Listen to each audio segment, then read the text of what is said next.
Well, we waited for the data points and they're finally in. That's right. Boomers tank election in Canada's only demographic to vote majority Liberal. Thanks a lot.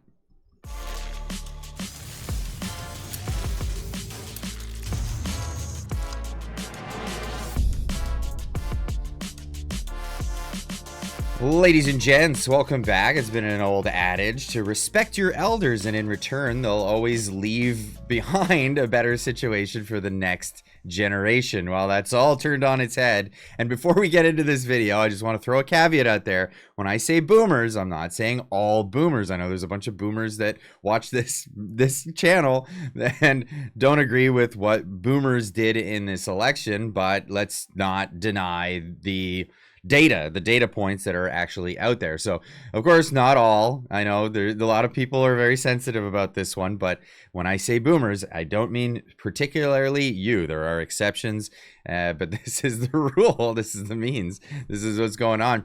And this is coming from the post-millennial. Boomers tank election in Canada's only demographic to vote majority Liberal. That's right. The boomers came out in droves. Why? Because they were afraid. They were afraid of their stuff. And maybe not so concerned about the other demographics. We'll get into that, about what they were concerned about and why they voted this way. But let's look at this. New data released by Nanos Research showing how voters in different age groups shaped the outcome of the 2025 federal election, which ended with Mark Carney's Liberals narrowly defeating Pierre Poilievre's Conservatives, thanks to largely the baby boomer generation. Among Canadians aged 18 through 34, the Conservative Party held a strong lead with 41% support. I think they could have gotten a lot more if they actually went out and talked to more of these people. If you looked at what the Conservative Party's campaign was, it was largely talking to people who were already voting for them instead of reaching out to new audiences. Now, I've been railing about this one for a week, so I'll shut up about that one.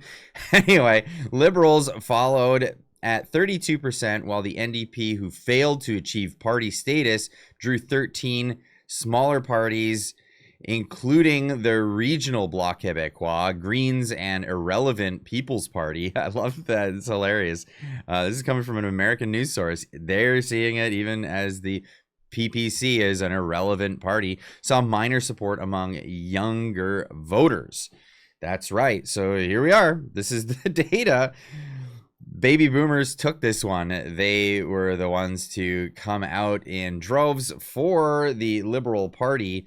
They were the deciding factor in this election. Of course, voters aged 35 to 54 showed stronger support for the Conservatives, 46 compared to 39 for the Liberals.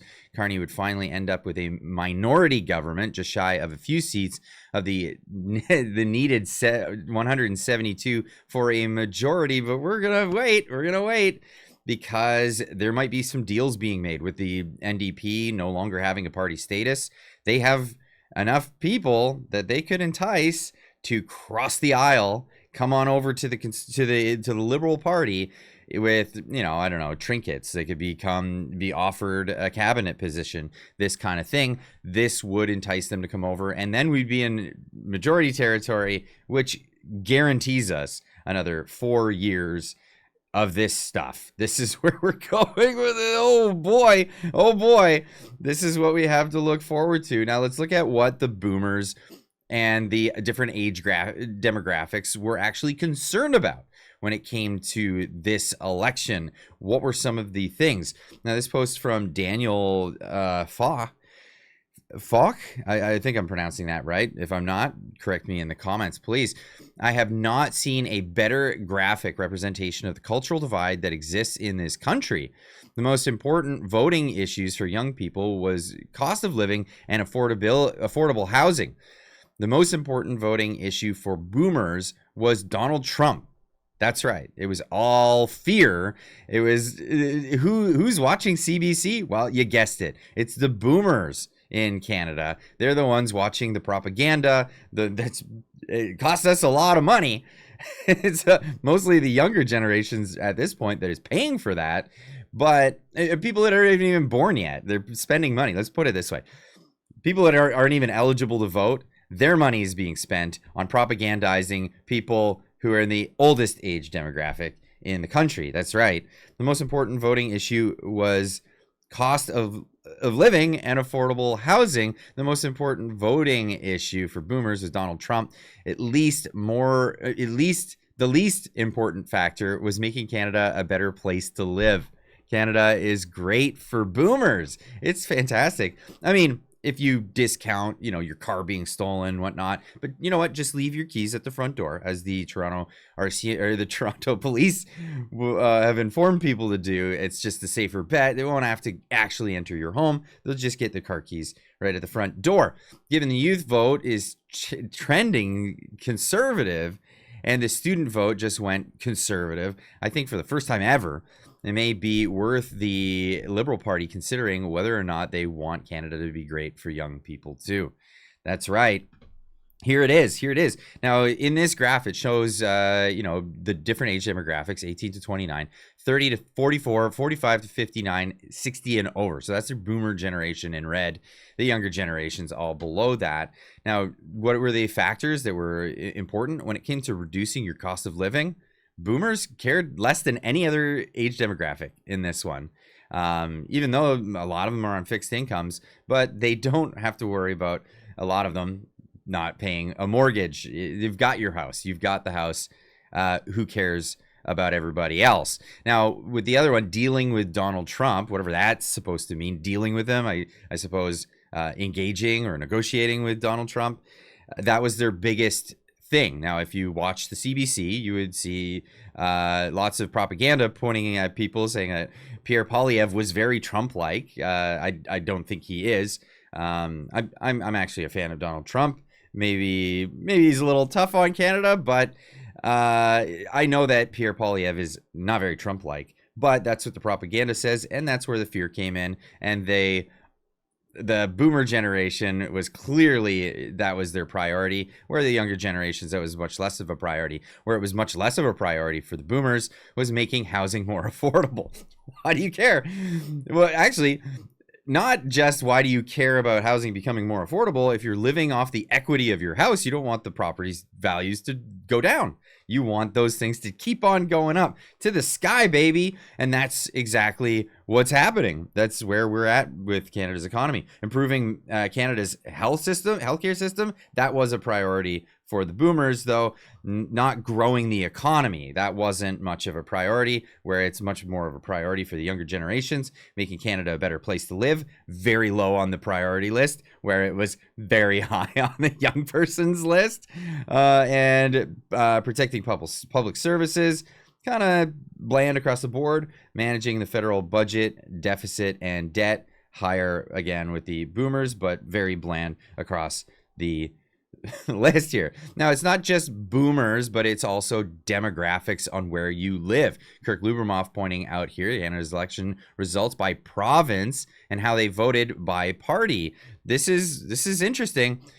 It's a West versus East problem as well as a generational problem, but it looks as though Eastern Canada, and particularly in the boomer generation, really came out in droves and was a deciding factor in this. Of course, the Western provinces, not very much of a deciding factor because of the representation and how that doesn't really, let's just be honest, it's not fair representation across the country. It's very skewed towards Eastern Canada, and that's leading to other things that we've been talking about on the channel here with Western separation. This is a real concern here in Canada. Now, you voted. What did you get? You got the same. You got largely the same. The cabinet that is coming in from Mark Carney, it hasn't been completely announced, because I believe there will be a few NDP that cross the floor and end up in this cabinet.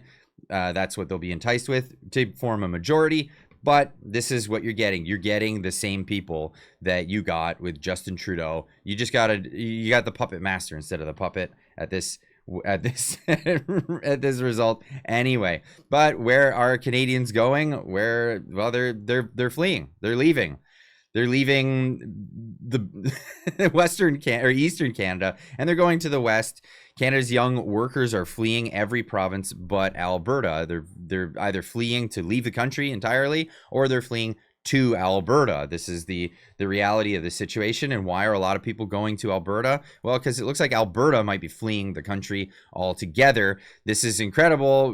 They just lowered the threshold to bring a referendum into Alberta, and immediately after, the very next day, they smashed the amount of petition voters that needed to do this. This is moving forward. This is a real thing. This is actually happening. What do you say to that? You just say, okay, boomer. I don't know what else to say, but that's where we're at in Canada at this moment. Again, the data is not lying. The data has suggested where it's going. And again, if you're a boomer and you watch the show, I'm not talking specifically about you, but you know your generation and you know how easy it is to propagandize the boomer generation. So take that into consideration. Again, not specifically talking about you, talking about a generality as a whole. But I'd love to hear what you have to say. Leave a comment in the comment section down below and let me know what you think. We'll see you in the next one. Keep on trucking.